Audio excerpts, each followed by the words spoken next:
Baik, Assalamualaikum warahmatullahi wabarakatuh. Saya Panji Madrid dari S1 Manajemen akan menjelaskan seputar kajian tentang Islam dan ibadah dalam Islam yang mencakup beberapa subjudul.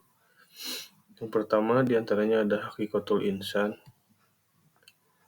yaitu adalah hakikat sebuah manusia yang tidak terbatas dalam hanya pada aspek jasmani saja, tapi juga mencakup dimensi lain seperti diberikannya ruh, akal, dan hati. Selain itu, manusia juga diberikan peran sebagai pemimpin atau khalifah di muka bumi ini, sebagaimana dalam Quran Surat Al-Baqarah ayat 30 dijelaskan. Allah berfirman kepada malaikat, "Aku hendak menjadikan khalifah di bumi." Kemudian mereka pada malaikat menjawab, "Apakah engkau hendak menjadikan orang yang merusak ini pemimpin di muka bumi ini, sementara kami yang bertasbih memujamu dan menyucikanmu?" Allah menjawab, "Sesungguhnya aku maha mengetahui apa yang tidak kamu ketahui."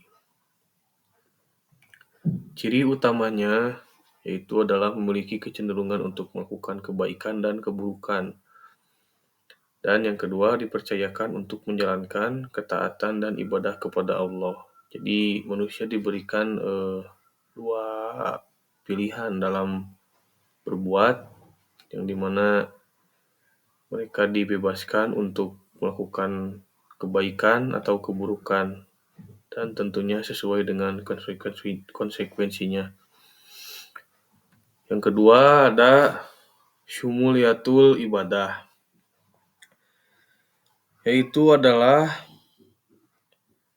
ibadah dalam Islam secara luas, tidak hanya berpacu pada saat kita melakukan ritual keagamaan saja, seperti contohnya sholat, puasa, ataupun zakat.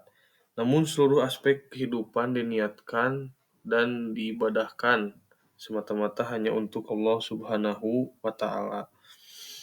Jadi setiap hal yang kita perbuat, apapun itu, semua diniatkan hanya ibadah kepada Allah, dan semuanya dilakukan karena Allah Subhanahu wa Ta'ala. Dalam Al-Quran disebutkan, "Aku tidak menciptakan jin dan manusia kecuali untuk beribadah kepadaku." Quran Surat Az-Zariyat ayat 56. Yang ketiga, ada nataijul ibadah. Nataijul ibadah itu sendiri yaitu ibadah yang dilakukan dengan ikhlas dan penuh kesungguhan, dan dilakukan dengan benar sesuai dengan syariat dan ketentuan dalam Islam. Manfaat yang akan diberikan dari syumuliyatul ibadah adalah tentunya kita selama hidup di bumi akan diberikan ketenangan batin, dan tentunya akan lebih mendekatkan diri kita kepada Allah Subhanahu wa Ta'ala, dan membentuk kepribadian yang mulia, dan tentunya dijanjikan masuk surga oleh Allah Subhanahu wa Ta'ala. Dan pengaruh bagi lingkungan adalah menciptakan lingkungan bermasyarakat yang harmonis dan penuh ketenangan. Selanjutnya ada sifatul insan atau sifat-sifat manusia. Manusia sebagai makhluk yang memiliki fitrah, akal, dan juga tanggung jawab, namun disertai kelemahan seperti hawa nafsu. Dalam Islam, manusia diharapkan mampu lebih memaksimalkan hal kebaikannya atau potensi kebaikannya dibanding hal-hal yang bisa melemahkan dirinya seperti hawa nafsu contohnya. Untuk mencapai tujuan hidup, manusia harus mampu memaksimalkannya yang tiada lain tujuannya hanya untuk ibadah kepada Allah dan meraih kebahagiaan dunia dan akhirat.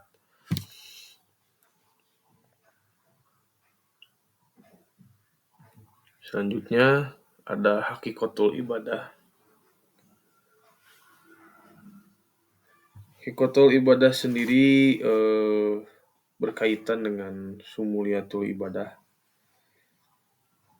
Namun ini lebih mendalam ya.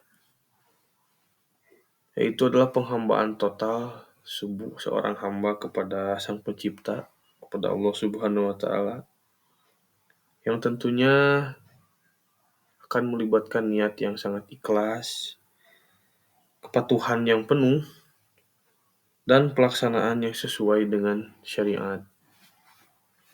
Dan tentunya harus didasarkan dengan ajaran yang telah diajarkan, contohnya seperti sunnah-sunnah yang telah diamalkan oleh Rasulullah Shallallahu Alaihi Wasallam. Contohnya ya seperti sholat, puasa, tindakan sehari-hari dalam kita berbuat, semua didasari dengan syariat atau anjuran yang telah ditentukan. Kemudian ada terakhir ada taqwatul insan. Taqwatul insan sendiri yaitu berarti sebuah kepercayaan diri yang bersumber dari iman atau tauhid kepada Allah Subhanahu wa taala. Kesadaran akan potensi yang telah diberikan oleh Allah kepada kita sebagai manusia. Ini haruslah seimbang dan tidak melampaui batas sehingga menjadikan diri kita menjadi sombong. Tetapi dijadikan sebagai pendorong hidup, kita harus lebih optimis, usaha dan bertawakal kepada Allah Subhanahu wa taala. Tentunya jenis potensi tersebut meliputi akal, ruh, dan tubuh dan alat tubuh lainnya. Ya tentunya kita diberi akal digunakan untuk berpikir, memecahkan suatu masalah, mengambil suatu keputusan, membedakan mana yang baik dan benar.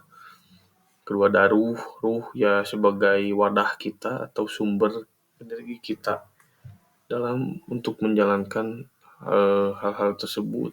Tubuh adalah alat pembantu untuk melaksanakan perbuatan kita.